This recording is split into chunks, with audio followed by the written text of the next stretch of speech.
ಅಂಬೇಡ್ಕರ್ ಜಯಂತಿ ಪ್ರಯುಕ್ತ Ambedkar cup cricket tournament Shirur park ಆಟದ ಮೈದಾನದಲ್ಲಿ ಭಾರತ ರತ್ನ ಸಂವಿಧಾನ ಶಿಲ್ಪಿ ಡಾಕ್ಟರ್ ಬಿಆರ್ ಅಂಬೇಡ್ಕರ್ ಅವರ 135ನೇ ಜಯಂತಿ ಅಂಗವಾಗಿ ಡಾಕ್ಟರ್ ಬಿಆರ್ ಅಂಬೇಡ್ಕರ್ ರಥ ಸೇನೆ ಸಾಮಾಜಿಕ ಸೇವಾ ಸಂಘಟನೆ ಉದ್ಘಾಟನೆ ಮತ್ತು ಅಂಬೇಡ್ಕರ್ ಕ್ರಿಕೆಟ್ ಪಂದ್ಯಾವಳಿ ಆಯೋಜಿಸಲಾಗಿತ್ತು.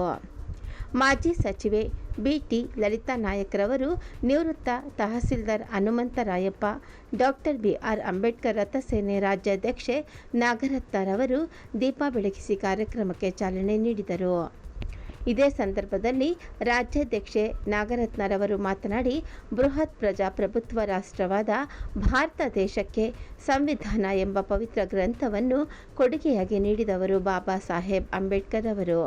ಅವರ ಹಾಕಿಕೊಟ್ಟ ಮಾರ್ಗದರ್ಶನದಲ್ಲಿ ಡಾಕ್ಟರ್ ಬಿಆರ್ ಅಂಬೇಡ್ಕರ್ ರಥ ಸೇನೆ ಸಂಘಟನೆ ಹಾದಿಯಲ್ಲಿ ನಡೆಯುತ್ತದೆ. ಮಹಿಳೆಯರಿಗೆ ಸರಿಸಮಾನ ಹಕ್ಕು ನೀಡಿದರು. ಇದರಿಂದ ಶಿಕ್ಷಣ, ಉದ್ಯೋಗ ಮತ್ತು ರಾಜಕೀಯ ಎಲ್ಲ ಕ್ಷೇತ್ರಗಳಲ್ಲಿ ಮಹಿಳೆಯರು ಪಾಲ್ಗೊಳ್ಳುವಂತೆ ಪುರುಷರಷ್ಟೇ ಸರಿಸಮಾನದಲ್ಲಿ ಸ್ವಾಭಿಮಾನಿ, ಸ್ವಾವಲಂಬಿಯಾಗಿ ಬದುಕು ಸಾಗಿಸಲು ಸಾಧ್ಯವಾಗಿದೆ. ಅಂಬೇಡ್ಕರ್ ಅವರ 135ನೇ ಜನ್ಮ ದಿನಾಚರಣೆ ಪ್ರಯುಕ್ತ doctor BR Ambedkar cup cricket ಪಂದ್ಯಾವಳಿ ಆಯೋಜಿಸಲಾಗಿದೆ. 24 ತಂಡಗಳು ಭಾಗವಹಿಸಲಿದೆ. ಪ್ರಥಮ ಬಹುಮಾನ 40,000, ಎರಡನೆಯ ಸ್ಥಾನ 20,000 ಹಾಗೂ ಪಂದ್ಯ ಪುರುಷೋತ್ತಮ ಪ್ರಶಸ್ತಿ ಪ್ರದಾನ ಮಾಡಲಾಗುತ್ತದೆ ಎಂದು ಹೇಳಿದರು. ಹೆಸರು ನಾಗರತ್ನ, ಡಾಕ್ಟರ್ ಬಿಆರ್ ಅಂಬೇಡ್ಕರ್ ರಥಸೇನೆಯ ಅಧ್ಯಕ್ಷರು. ಇವತ್ತಿನ ಏನು ಕಾರ್ಯಕ್ರಮವನ್ನು ಆಯೋಜನೆ ಮಾಡಿದ್ದೀವಿ, ಡಾಕ್ಟರ್ ಬಾಬಾ ಸಾಹೇಬ್ ಅಂಬೇಡ್ಕರ್ ಅವರ 135ನೆಯ ಜಯಂತಿಯ ಪ್ರಯುಕ್ತ ಹಾಗೂ ನಮ್ಮ ಡಾಕ್ಟರ್ ಬಿಆರ್ ಅಂಬೇಡ್ಕರ್ ರಥಸೇನೆಯ ಉದ್ಘಾಟನೆಯ ಸಂದರ್ಭದ ಪ್ರಯುಕ್ತ ಈ ಒಂದು ಕ್ರಿಕೆಟ್ ಪಂದ್ಯಾವಳಿಯನ್ನು ಆಯೋಜನೆ ಮಾಡಿದ್ದೀವಿ. ಇವತ್ತಿನ ಉದ್ಘಾಟನೆ ಬಂದುಬಿಟ್ಟು ಡಾಕ್ಟರ್ ಬಿಟಿ ಲಲಿತಾ ನಾಯಕ್ ಅವರು ಉದ್ಘಾಟನೆಯನ್ನು ಮಾಡಿದ್ದಾರೆ.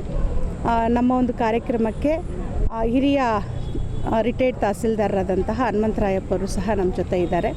ಹಾಗೂ ಈ ಒಂದು ಜಾಗೃತಿ ಮತ್ತು ಉಸ್ತುವಾರಿ ಸಮಿತಿಯ ಸದಸ್ಯರಾದಂತಹ ಗೋಪಿನಾಥ್ ಸರ್ ಅವರು ಸಹ ನಮ್ಮ ಜೊತೆ ಇದ್ದಾರೆ. ನಮ್ಮ ಈ ಒಂದು ಇಡೀ ಕ್ರಿಕೆಟ್ ಪಂದ್ಯಾವಳಿಯನ್ನು ಯುವಕರ ತಂಡದ ಮೂಲಕ ಬಾಬಾ ಸಾಹೇಬ್ ಅಂಬೇಡ್ಕರ್ ಅವರ ಆಲೋಚನೆಗಳನ್ನು ಯುವಕರಲ್ಲಿ ಮೈಗೂಡಿಸ್ಕೊಳ್ಳೋದಕ್ಕೆ ನಾವು ಈ ಒಂದು ಕಾರ್ಯಕ್ರಮವನ್ನು ಆಯೋಜನೆ ಮಾಡಿದ್ದೀವಿ. 3 ದಿನದ ಕಾರ್ಯಕ್ರಮ ಇಲ್ಲಿ ಕ್ರಿಕೆಟ್ ಪಂದ್ಯಾವಳಿ ನಡೆಯುತ್ತೆ. ಒಟ್ಟು 24 ತಂಡಗಳು ಈ ಒಂದು ಪಂದ್ಯದಲ್ಲಿ ಭಾಗವಹಿಸಿದ್ದಾರೆ. ನಾಳೆ 200 ಮಕ್ಕಳಿಗೆ ಬ್ಯಾಗ್ ಮತ್ತು ಪುಸ್ತಕ ವಿತರಣೆ, 8, 9, 10ನೇ ತರಗತಿಯಲ್ಲಿ ಪಾಸಾದಂಥ ಮಕ್ಕಳಿಗೆ ಅಂದರೆ 80ರಿಂದ 90ರಷ್ಟು ಅಂಕಗಳನ್ನು ಪಡೆದಂಥ ಮಕ್ಕಳಿಗೆ 10 ಜನ ಮಕ್ಕಳಿಗೆ ಪ್ರತಿಭಾ ಪುರಸ್ಕಾರ ಮತ್ತು 10,000 ರೂಪಾಯಿ ನಗದು ಸಹ ನಾವು ವಿತರಣೆ ಮಾಡ್ತಾಯಿದ್ದೀವಿ. ನಾಳಿನ ಕಾರ್ಯಕ್ರಮಕ್ಕೆ ಇಂದಿರಾ ಕೃಷ್ಣಪ್ಪರವರು ಹಾಗೂ ನಮ್ಮ ಕೋಟಕಣ್ಣಹಳ್ಳಿ ರಾಮಯ್ಯನವರು ಸಹ ಭಾಗವಹಿಸ್ತಾ ಇದ್ದಾರೆ. ಈ ಒಂದು ಕಾರ್ಯಕ್ರಮವನ್ನು, ಈ ಒಂದು ಸಂಘಟನೆಯ ಏನು ಗುರಿ ಉದ್ದೇಶಗಳನ್ನು ಇಟ್ಕೊಂಡು ನಾವು ಇವತ್ತು ನಾವು ಚಾಲನೆಯನ್ನು ಮಾಡ್ತಾಯಿದ್ದೀವಿ. ಡಾಕ್ಟರ್ ಬಿಆರ್ ಅಂಬೇಡ್ಕರ್ ರಥಸೇನೆ ಉದ್ಘಾಟನೆ ಹಾಗೂ ಈ ಒಂದು 135ನೇ ಡಾಕ್ಟರ್ ಬಿಆರ್ ಅಂಬೇಡ್ಕರ್ ಅವರ ಜಯಂತಿಯ ಪ್ರಯುಕ್ತ ಈ ಒಂದು ಕಾರ್ಯಕ್ರಮವನ್ನು ನಾವು ಆಯೋಜನೆ ಮಾಡಿಕೊಂಡಿದ್ದೀವಿ. ಈ ಇಡೀ ಇವತ್ತೇನು ಕ್ರಿಕೆಟ್ ಪಂದ್ಯಾವಳಿ ನಡೀತಾ ಇದೆ, 24 ತಂಡ ಬೇರೆ ಬೇರೆ ವಿವಿಧ ಜಿಲ್ಲೆಗಳಿಂದನೂ ಸಹ ಬಂದಿದ್ದಾರೆ. ಬೆಂಗಳೂರು ನಗರ ಹೊರತುಪಡಿಸಿ ತುಮಕೂರು, ಚಿಕ್ಕಬಳ್ಳಾಪುರ, ಕೋಲಾರ, ಚಿತ್ರದುರ್ಗದಿಂದನೂ ಸಹ ಹುಡುಗರು ಬಂದಿದ್ದಾರೆ. ಕ್ರಿಕೆಟ್ ಪಂದ್ಯಾವಳಿ ನಡೀತಾ ಇದೆ. ಒಟ್ಟು 24 ತಂಡ ಮತ್ತು ಗೆದ್ದಂಥವರಿಗೆ ಬಹುಮಾನ ವಿತರಣೆ ಸಹ 14ನೇ ತಾರೀಕು ಸಾಯಂಕಾಲ ಡಾಕ್ಟರ್ ಎಂ ವೆಂಕಟಸ್ವಾಮಿ ಅವರಿಂದ ವಿತರಿಸಲಾಗ್ತಾ ಇದೆ. ಡಾಕ್ಟರ್ ಬಿಆರ್ ಅಂಬೇಡ್ಕರ್ ರಥಸೇನೆಯ ಉದ್ಘಾಟನೆಯನ್ನು ಈ ದಿನ ನಾವು ಹಮ್ಮಿಕೊಂಡು ಡಾಕ್ಟರ್ ಬಿಆರ್ ಅಂಬೇಡ್ಕರ್ ಅವರ 135ನೇ ಜಯಂತಿಯ ಪ್ರಯುಕ್ತ ಈ ಸಮಾಜದ, ಶೋಷಿತ ಸಮಾಜದ ಏಳಿಗೆಗೆ ಮತ್ತು ಅವರ ಸಮಾಜದ ಸುಧಾರಣೆಗೆ ಬಾಬಾ ಸಾಹೇಬ್ ಅಂಬೇಡ್ಕರ್ ಅವರ ತತ್ವ ಸಿದ್ಧಾಂತಗಳನ್ನು ಇಡೀ ರಾಜ್ಯಾದ್ಯಂತ ಪ್ರಚಾರ ಮಾಡಿ ಆ ಒಂದು ನಿಟ್ಟಿನಲ್ಲಿ ನಾವು ಈ ಕಾರ್ಯಕ್ರಮಗಳನ್ನು ರೂಪಿಸ್ಕೊಂಡು ಜನತೆಯನ್ನು ಹೆಚ್ಚೆತ್ತು ಒಳ್ಳೆಯ ರೀತಿಯಲ್ಲಿ, ಒಳ್ಳೆಯ ಮಾರ್ಗದರ್ಶನದಲ್ಲಿ ಈ ಸಮಾಜಕ್ಕೆ ಬಾಳ್ಮೆ ಮಾಡಿ ಒಂದು ಉತ್ತಮ ರೀತಿಯ ರಾಷ್ಟ್ರವನ್ನು ಕಟ್ಟಲು ಪ್ರೇರಣೆ ಮಾಡ್ತಕ್ಕಂಥ ಉದ್ದೇಶವನ್ನು ನಮ್ಮ ನಾಗರತ್ನಮ್ಮ ಮೇಡಮ್ ಅಧ್ಯಕ್ಷರು. ಸೊ ನಾವೆಲ್ಲ ಸೇರಿ ಒಟ್ಟಿಗೆ ಆ ಕಾರ್ಯಕ್ರಮವನ್ನು ರಾಜ್ಯಾದ್ಯಂತ ಮಾಡ್ತೀವಿ ಅಂತೇಳಿ ಈ ದಿನ ನಾನು ಈ ಮೂಲಕ ಹೇಳ್ತಾ ಇದ್ದೀನಿ. ನಮಸ್ತೆ ಎಲ್ರಿಗೂ. ನನ್ನ ಹೆಸರು ಆರೋಗ್ಯಮ್ಮ ಅಂತ. ನಾನು ಬಿ ಆರ್ ಅಂಬೇಡ್ಕರ್ ರಥಸೇನೆ ಸಂಘಟನೆಯ ಒನ್ ಆಫ್ ದ ಡೈರೆಕ್ಟರು.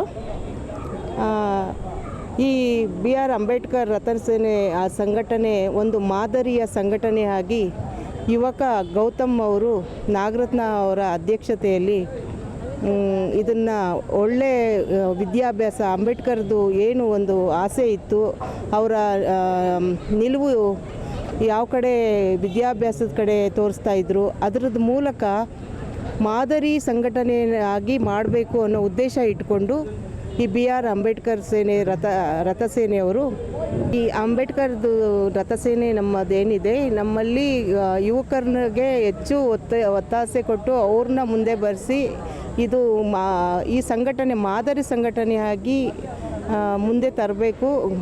ಇಲ್ಲಿ ಯಾವುದೇ ದಲಿತರು ಅನ್ನೋ ಭೇದ ಭಾವ ಇಲ್ಲದೆ ನಡೆಸಬೇಕು ಅನ್ನೋದು ಮುಖ್ಯ ಇದೆ. ಈ ಸಂಘಟನೆಯಲ್ಲಿ ಎಲ್ಲ ವರ್ಗದ ಜನರು ಇದ್ದಾರೆ.